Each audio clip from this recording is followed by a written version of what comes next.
Assalamualaikum warahmatullahi wabarakatuh. Saya Trisufiano Francisca. Saya dari kelompok 10. Kali ini saya akan membahas mengenai tasawuf sunni di Indonesia.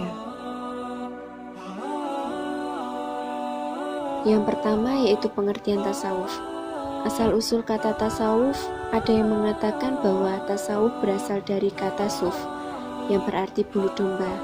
Ada juga yang berpendapat bahwa kata tasawuf berasal dari kata ahlus sufah, yakni kelompok sahabat yang sangat miskin yang hijrah ke Madinah. Mereka tidak mempunyai tempat tinggal. Kaum orientalis berpendapat bahwa tasawuf berasal dari bahasa mereka, yakni Theosophos atau Theosophia. Theo berarti Tuhan dan Sophia berarti kebijaksanaan. Jadi tasawuf berarti kebijaksanaan yang dihubungkan dengan Tuhan. Al-hikmah al-ilahiyah. Dapat juga disimpulkan bahwa tasawuf adalah sebuah pandangan tentang dunia yang berpusat pada Tuhan dan tidak tenggelam pada yang bukan Tuhan. Tasawuf adalah pandangan tentang hakikat suatu realitas. Hakikat dalam filsafat disebut ontologi. Sejarah perkembangan tasawuf sunni di Indonesia. Perkembangan tasawuf sunni di Indonesia berkaitan erat dengan proses islamilasi di kawasan Nusantara. Hal tersebut disebabkan karena sebagian besar penyebaran Islam di Nusantara merupakan jasa para sufi.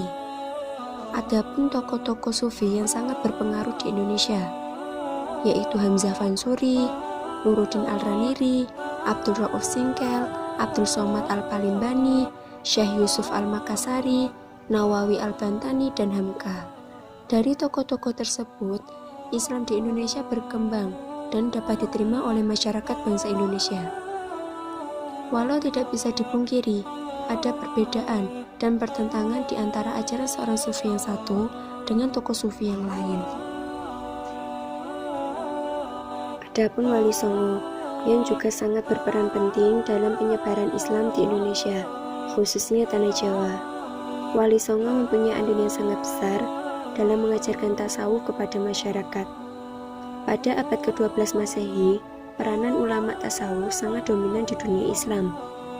Hal ini antara lain disebabkan oleh pengaruh pemikiran Islam Al-Ghazali yang berhasil mengintegrasikan tasawuf ke dalam pemikiran keagamaan yang bermadzhab sunnah wal jamaah, menyusul penerimaan tasawuf di kalangan masyarakat menengah. Hal ini juga berlaku di Indonesia, sehingga corak tasawuf yang berkembang di Indonesia lebih cenderung mengikuti tasawuf yang diusung oleh Al-Ghazali.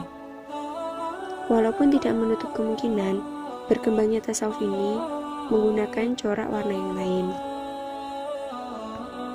Aliran tasawuf di Indonesia. Dalam perkembangan Islam berikutnya, masyarakat meninggalkan ajaran Hindu dan Buddha dan mengganti dengan penyiaran yang bersistem pendidikan Islam. Proses yang dilakukan dalam ilmu Islam dilakukan secara sorongan, yang kemudian menggunakan cara bandongan dan wetonan. Kemudian bermunculanlah model pendidikan yang dikenal dengan sebutan pesantren dan tarekat sebagai lembaga tasawufnya, dan menggunakan ajaran mazhab Syafi'i. Oleh karena itu, sufisme yang dipelajari di pesantren adalah tasawuf sunni yang bersumber dari ajaran tasawuf Al-Ghazali. Dan orang yang ingin mendalami ajaran tasawuf dapat memilih dua kemungkinan, yaitu tasawuf yang dapat dilihat dari aspek ilmu yang mandiri atau sebagai tarekat yang melembaga. Jika memilih yang pertama, maka dimulai dari tasawuf akhlak, dan jika memilih yang kedua, maka dapat dimulai dari tasawuf amali dan tasawuf falsafi. Kehadiran tasawuf yang bercorak falsafi ini disusul oleh tasawuf yang bercorak sunni. Kedatangan tasawuf sunni menjadi semacam koreksi terhadap pemahaman tasawuf falsafi yang cenderung mengikuti ajaran-ajaran Ibnu Arabi dan Al-Jili atau Al-Halaj. Dengan kehadiran aliran-aliran tasawuf yang berbeda haluan ini menggambarkan bahwa di Indonesia terjadi polemik yang tarik-menarik antara aliran tasawuf tersebut. Maka masing-masing mempunyai argumen-argumen yang menguatkan masing-masing aliran tasawuf tersebut.